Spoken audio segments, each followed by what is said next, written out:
Investors are starting to panic about the direction of the housing market in what is shaping up to be a terrifying meltdown. On the surface, things don't look too disastrous just yet, but when you dig deeper into the finer details, you can see that there is carnage in many aspects of the housing market, and home prices may never recover to their previous highs. Home prices have now been falling for 5 straight months, marking an abrupt end to the 124 months of consecutive gains homeowners have enjoyed over recent time. Despite this period of falling prices, the housing market at a national average level has not suffered any serious damage just yet. Looking at the Case-Shiller US National Home Price Index, we can see that there has only been a slight fall in the overall index, down just 2.7% since the peak in June 2022. And despite this fall, anyone who bought a home in 2020 or earlier is almost certainly still in the green, and in fact Redfin estimate that the total value of US homes remains about $13 trillion higher than it was in February of 2020. So the damage so far to the housing market appears to be minor on the surface. However, if we dig a bit deeper, we can see that there is still some significant losses starting to emerge in the market. So Redfin reports that US homeowners lost $2.3 trillion in value from the peak in June of 2022 until the end of the year, as the total value of US homes fell from $47.7 trillion to $45.3 trillion, a 4.9% fall in value. And when we look at things on a regional level, we can see that there are some areas that have seen much steeper price declines than others, massively underperforming the national level average. So using the regional Case-Shiller home price indexes to work out the index decline from peak value, Seattle is the region that has fallen the most, down 15.1% from the peak index value. Then following on from this, we have San Francisco down 12.7% and Phoenix down 9.4%. And among the 20 top US regions,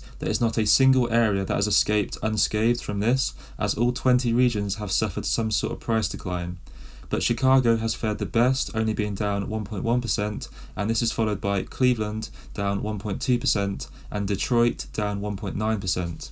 Now, there certainly seems to be a divide between the West and the East emerging here, with areas in the West generally suffering worse compared to in the East. Now, this is why it's important to remember how varied the housing markets can be across different regions in the US when looking at national average statistics. Just because the national average is down by a few percentage points, there are still many US cities that have experienced downturns a lot worse than this, and in some cases 4 times worse than this, particularly in the West. 23 out of the 29 major real estate forecast organisations have predicted that national home prices will fall further this year, and even the Fed have admitted that the housing market is still overvalued. So looking at meeting minutes released from a recent FOMC meeting, we can see that Federal Reserve officials believe that the housing market is still overvalued, saying valuations in both residential and commercial property markets remained high, the potential for large declines in property prices remained greater than normal. And on top of this, Goldman Sachs expect that the emerging West and East divide will continue into the future,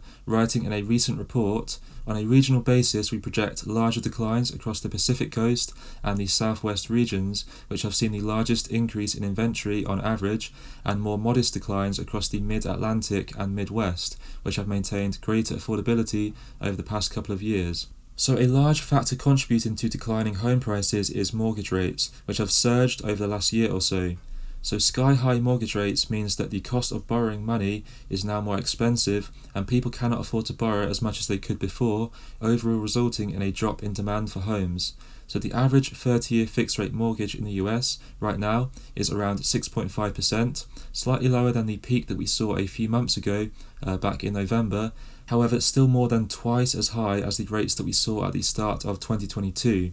So the surge in mortgage rates that we have seen throughout 2022 was unprecedented, and now brings us to heights that we have not seen since 2008, which was of course during the global financial crisis in which the entire housing market utterly collapsed.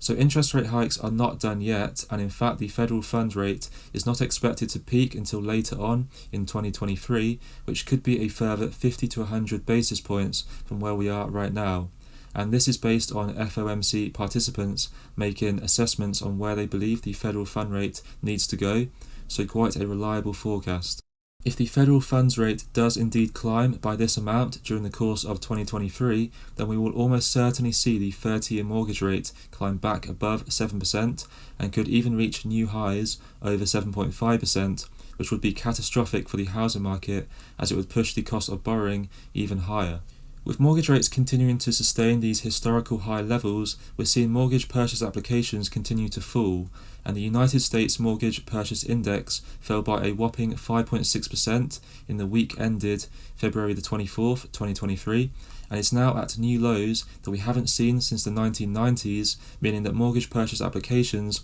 are now even lower than the lows that we saw during the global financial crisis. And this marks a continuation of the sharp fall that we've been seeing in this mortgage purchase index, falling by a staggering 60% since the peak that we saw in late 2020. Now, falling demand for homes obviously plays a massive part in driving home prices down, and it's hard to imagine an uptick in mortgage purchase applications anytime soon, given the current economic climate in regards to interest rates. Now, mortgage rates on their own don't paint the full picture on why demand is falling so much for homes right now, and that is because if high mortgage rates were balanced out by cheaper home prices, then we would see the equilibrium shift back to where it was before the mortgage rate surge. Now, the reality of the situation though is that mortgage rates have more than doubled, making the cost of taking out a mortgage twice as expensive as it was before, but on the other hand, house prices have only come down by a fraction and nowhere near the sort of declines that we would need to see in order to offset the high mortgage rates that we are currently seeing.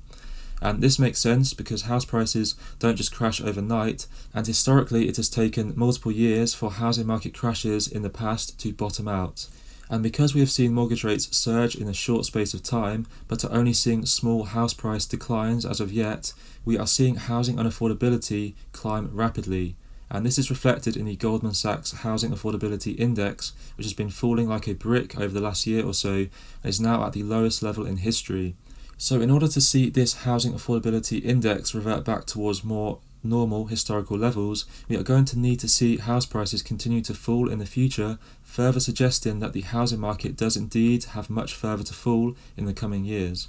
And this fall in demand for homes doesn't just come from homeowners, investors are also buying far fewer homes right now compared to a year ago. Now, according to Redfin Research, investor home purchases fell by a record-breaking 46% year over year in Q4 of 2022, meaning that investors are now responsible for buying 18% of all homes that are sold, which is down from 19% that we saw before. And this is also a 27% decline quarter over quarter.